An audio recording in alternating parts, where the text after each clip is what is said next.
All right, welcome back. We're going to move on to another segment here. Um, we're going to kind of get a couple of different storylines, and one that's kind of under that umbrella storyline of deception. As we all know, deception is frozen right now because of the court case that's going to be going 6 months into the future, with the trial date about whether or not Tracy Quartermain came up with deception in the past, or the deceptor in the past. Um, but we did find out we did have a couple of great scenes with Lucy going over and confronting Tracy, but also and finding out Tracy's real motives. And also, we went ahead and found out Maxie going to confront Brook Lynn, and they're both fighting, wondering about why they're targeting deception, but they're coming at it from a completely different um, viewpoint.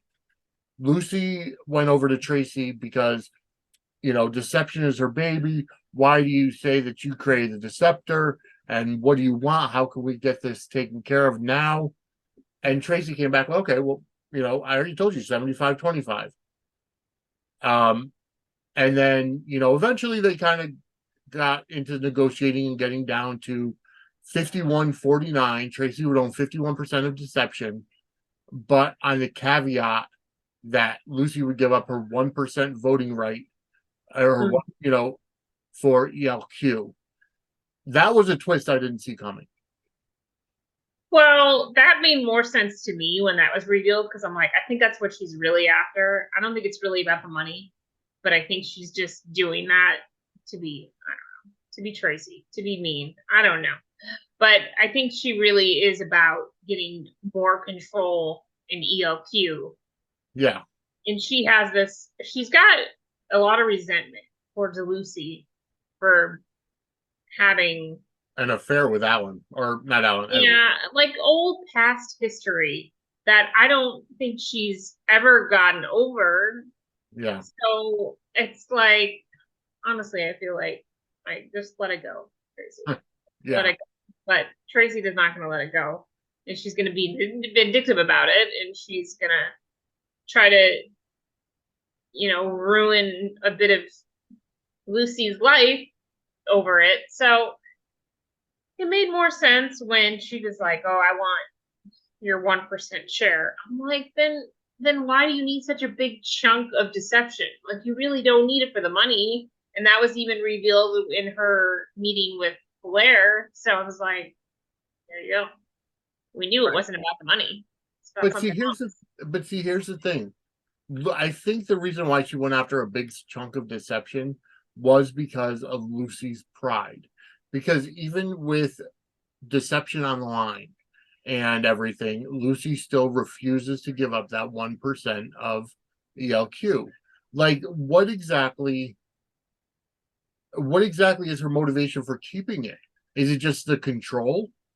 Does she keep it because she really fondly remembers her affair with Edward? Like, I don't get it. Like, I don't know what Lucy's motivation is for keeping that 1%. You know, like, take yourself out of it. Who cares? Let the family deal with it. Right? Does it really matter that much? I mean, the last time it because the other thing is we all know that Lucy can be bought, you know, like when Valentine came over and he said, "Here, I'll bankroll deception for you as long as you vote me into ELQ as the CEO and side with me instead of Michael." You know what I mean? So it's like, on one hand, deception was the way to her heart. On the other hand, deception, she didn't even give a damn as long as she kept that 1%. I don't know. I don't know what goes through Lucy's mind. That's a very, very complicated character. Yeah. I mean she's not I don't think she's playing her cards, I guess, close to the vest. So we don't I don't think know all the ins and outs of really why, but we got a little more information this week. We did, yes. So Um, that just made more sense to me that she was like, oh, okay, that's really what she's going after. And like you said, Lucy's pride, she's yeah. out to shake things up. for Lucy. Yeah, exactly. But that wasn't the only confrontation we had this week. We had Maxie going over to where Brook Lynn lives, with Chase, and getting in her face and saying, you know, I like the line that she said, this isn't high school anymore. You're screwing with our livelihoods, with our job, with our income. That's adult shit right there.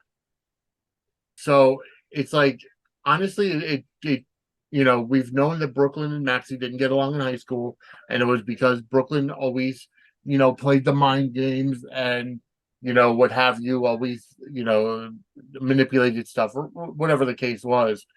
But now that they're adults, now that they're working under the same umbrella, and Brook Lynn did this to give Tracy the information, now Maxie is really pissed because again, it's not just something simple where you can sweep it under the rug and apologize.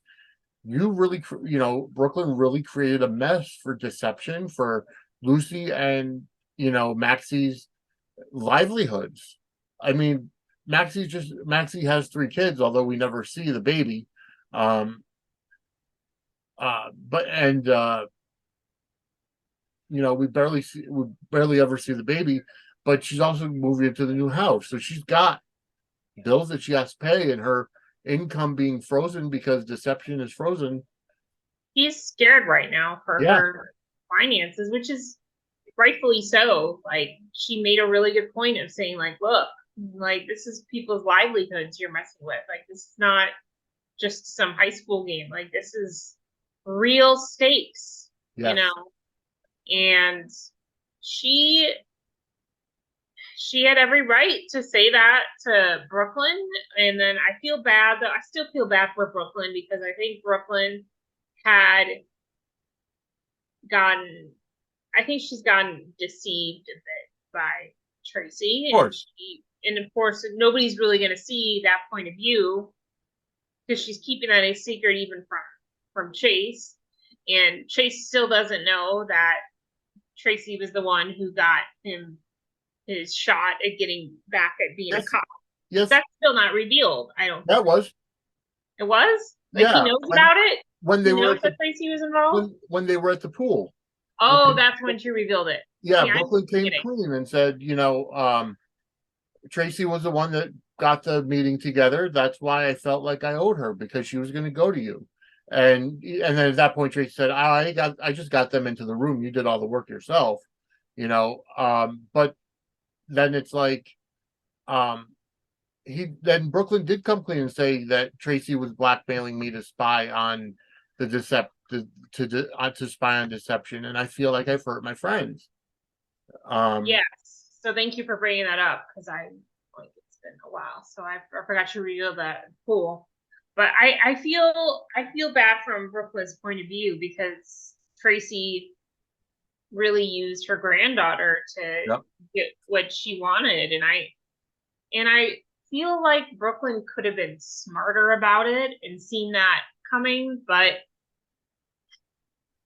like, I don't know. I hope it's worth her losing her friendship with Maxie, because that's really sad to me that she doesn't have that many friends. No. On the canvas. So losing Maxie and Lucy is like friends, and losing her that job in the process, like,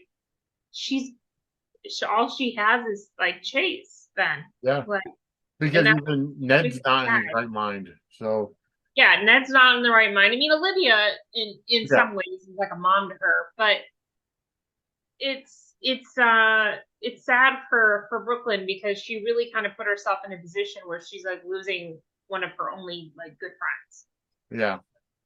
And I feel bad on both sides, Matt, I can appreciate Maxie's point of view, which is why she told Lucy, just settle. We need to, I need my paycheck, you know what I mean? So it's going to come down eventually. I don't think it's going to wait the 6 months. But there have been rumors, and the rumors are flying, that General Hospital is trying to talk Erica Kane or Susan Lucci to coming back for 1 or 2 episodes.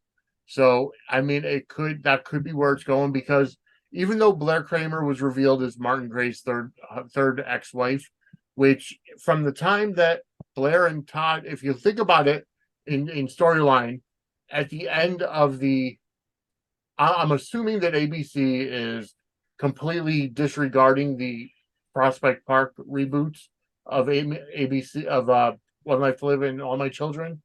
But even still, in the 11 years since ABC canceled One Life to Live, Blair Cramer was married to Todd Manning, and so within the 10 years, she divorced Todd, married Martin Gray, left publishing, and went into cosmetics, and came. Apparently, I think that's where it's coming to.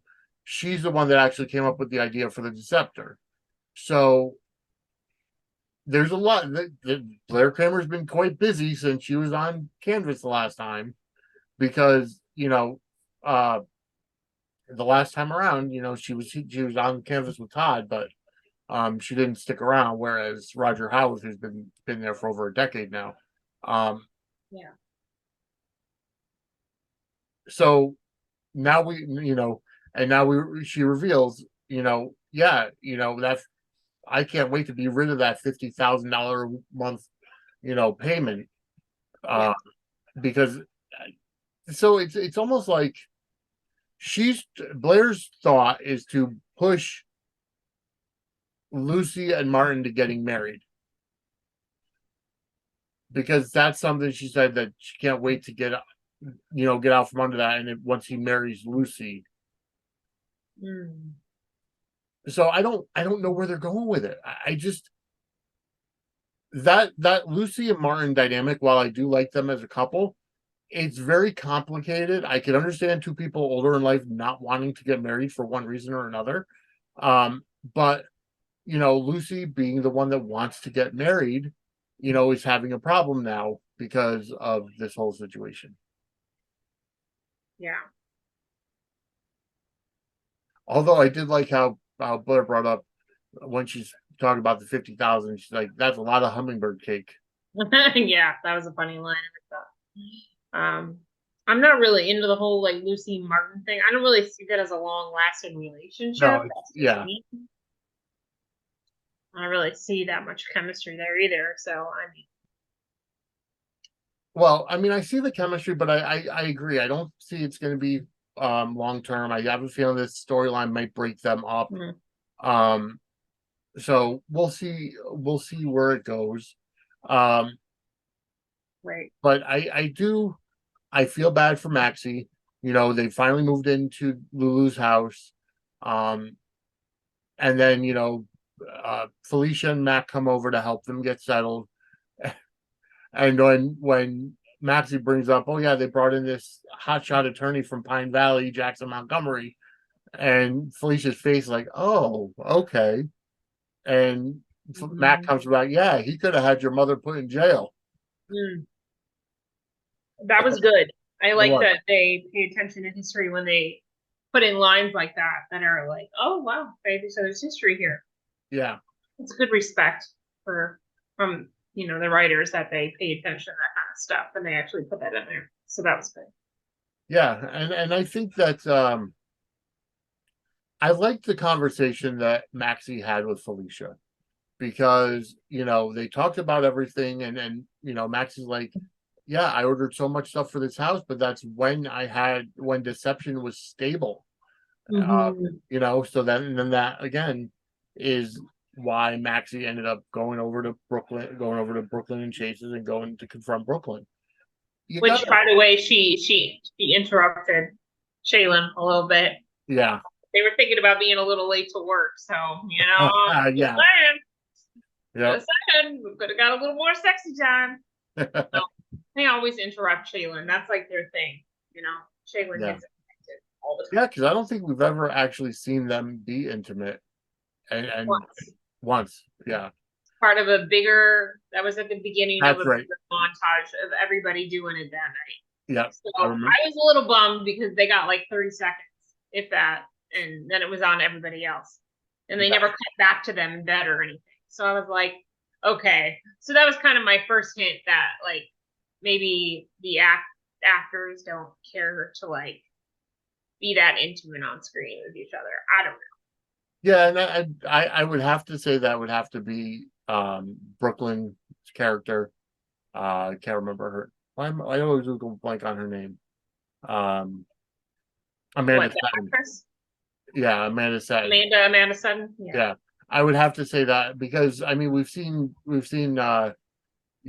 Harrison Chase in bed with Sasha when they set up that thing with Michael and then with Willow numerous times.